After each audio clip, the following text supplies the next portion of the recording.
6 জুলাই বেরিয়ে পড়লাম সন্ধেবেলার মন্দির আর রথের একটু সাজসজ্জা দেখতে। গিয়ে দেখলাম অপূর্বভাবে মন্দির আর রথ সাজানো হচ্ছে, দেখে মনটা ভরে গেল। এই রথটি তৈরি লোহা ও কাঠ দিয়ে, উচ্চতা 50 ফিট, ওজন 125 টন। রথে রয়েছে মোট 9টা চূড়া, 12টা লোহার চাকা আর 2টি তামার ঘোড়া। রথের চারপাশে আঁকা রয়েছে শ্রীকৃষ্ণের আর মহাপ্রভু চৈতন্যদেবের নানা লীলার ছবি। হঠাৎ থেকে সাজানো শুরু করবে? আজকে মোটামুটি আমরা সাজানো শুরু করে দিয়েছি। এখন ম্যাম রং হচ্ছে, এবার ফুল দিয়ে আমাদের কর্মীরা ওদিকে সাজানো হবে, রং হবে। মোটামুটি আজকে রাত্রি মধ্যে বহু রং কমপ্লিট হয়ে আর ওভারনাইট সাজানো হবে। আজকেই ফুল টুল দিয়ে সাজিয়ে নেবে? আজকে টোটালটা মোটামুটি কমপ্লিট করে দেবো আমরা। আচ্ছা, আর আমাদের বহু বসাছে, কালকে বহু রথ উঠবে। ছোটদের জন্য ছোট ছোট রথ, সাজাবার জন্য ঠাকুরের ছোট বিগ্রহ, মেলা সব দেখে আমরা এগিয়ে গেলাম মন্দিরের দিকে।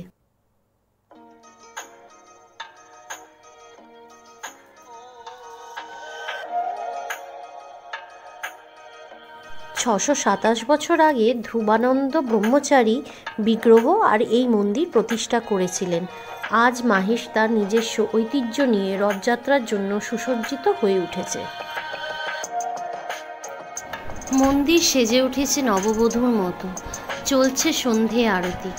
প্রভুর দর্শন পাওয়ার জন্য মন্দির প্রাঙ্গণে শরণাগত অনেক সাধু সন্ন্যাসী ভক্তদের দেখলাম, যারা ঠাকুরের টানে ছুটে এসেছে বহু দূর থেকে।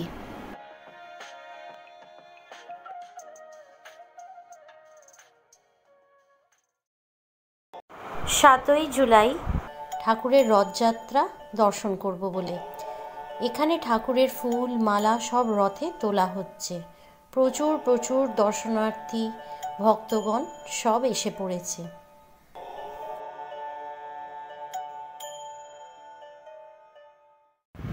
ঠাকুর রথে ওঠার আগে নারায়ণশিলা নিয়ে রথের পরিক্রমা করা হয়। ঠাকুর বলরাম দেব, সুভদ্রা দেবী আগেই রথে চড়ানো হয়ে গেছে।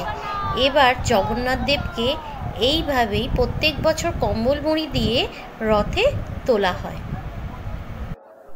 ঠাকুরের বিগ্রহের মধ্যে রয়েছে নাকি 108টি নারায়ণশিলা।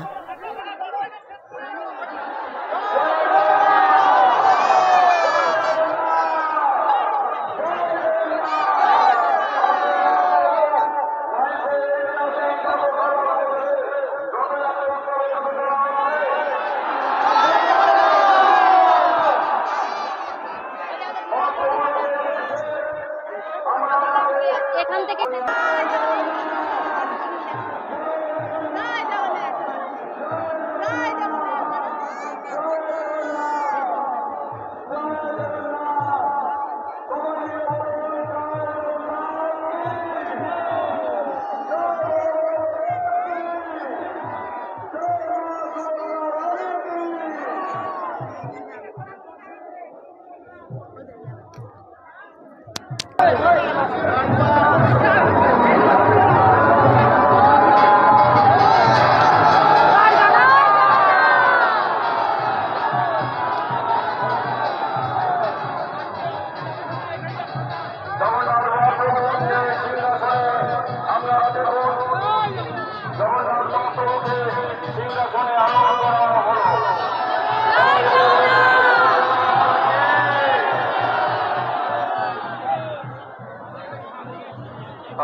এখানে ক্যামেরাবন্দি হলো ঠাকুরের গহনার বাক্স, যেখান থেকে ঠাকুরের সাজসজ্জার জিনিস বার করে ঠাকুরকে এবার সাজানো হবে।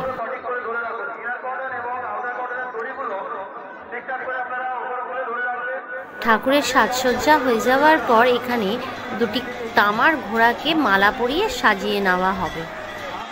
রথটি দাঁড়িয়ে আছে মাহেশের প্রবেশদ্বারের কাছে। সারথি প্রস্তুত হয়ে গেছে রথ পরিচালিত করে প্রভুকে নিয়ে যাবে তার মাসির বাড়ি গুন্ডিচা মন্দির অবধি। মন্দিরটি এখান থেকে 1 কিলোমিটার।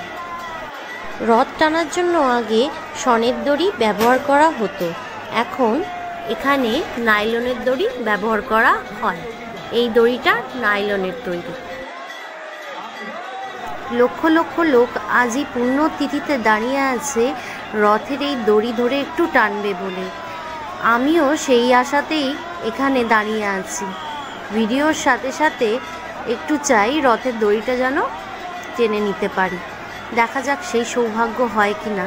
কথিত আছে যদি রথের দড়ি একবার টান মারা যায় বা রথ ঠেলা যায় তাহলে নাকি জগন্নাথ দেব স্বয়ং সবার দুঃখ কষ্ট সব দূর করে দেন। জয় জগন্নাথ। রথ শুরু হয়ে গেছে চলা। শুধু মনে মনে ঠাকুরকে ডাকছিলাম, ঠাকুর কাছে এসছি, দর্শন পেলাম, এবার কি একটু রথটা টানতে এবার রথটা ঠেলতে পারবো না? জগন্নাথ দেব কিন্তু সত্যি জগতের না, সবার মনের কথা খবর রাখেন। আমার মনের কথাটাও কিন্তু ঠাকুর ঠিক শুনেছেন আর আমাকে এই সুযোগটা করে দিলেন। সত্যি খুব সৌভাগ্য, না হলে এই রকম সুযোগ পাওয়া যায় না জীবনে। এই সুযোগটা বোধহয় কম লোকেই পায়। নিজেকে সত্যি ভাগ্যবতী মনে হচ্ছে। কী যে আনন্দ, কী যে খুশি, আমি বলে বোঝাতে পারবো না।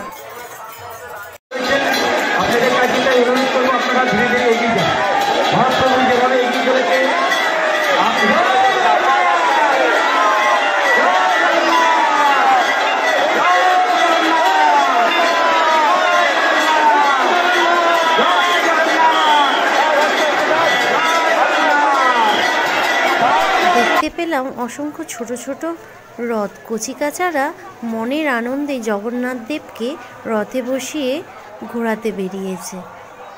রথযাত্রার অন্যতম আকর্ষণ হলো পাঁপড় ভাজা। পাঁপড় ভাজা রথযাত্রায় এসে না খেলেই নয়, সাথে ঘুগনি। মেলাতে রয়েছে বহু রকম জিনিসের সমাহার। সব কিছু দেখে এবার আমরা রওনা দিলাম বাড়ির উদ্দেশ্যে। দেখা হচ্ছে পরের ভিডিওতে উল্টো রথে। জগন্নাথ দেবের স্নানযাত্রার ভিডিওটা না দেখে থাকলে ডেসক্রিপশন বক্সে লিঙ্কটা দিয়ে দিলাম। ভালো লেগে থাকলে ভিডিওটা অবশ্যই লাইক করো, কমেন্টের আশায় রইলাম। আর চ্যানেলটা সাবস্ক্রাইব না করা থাকলে চ্যানেলটা সাবস্ক্রাইবও করে দিও। জয় জগন্নাথ।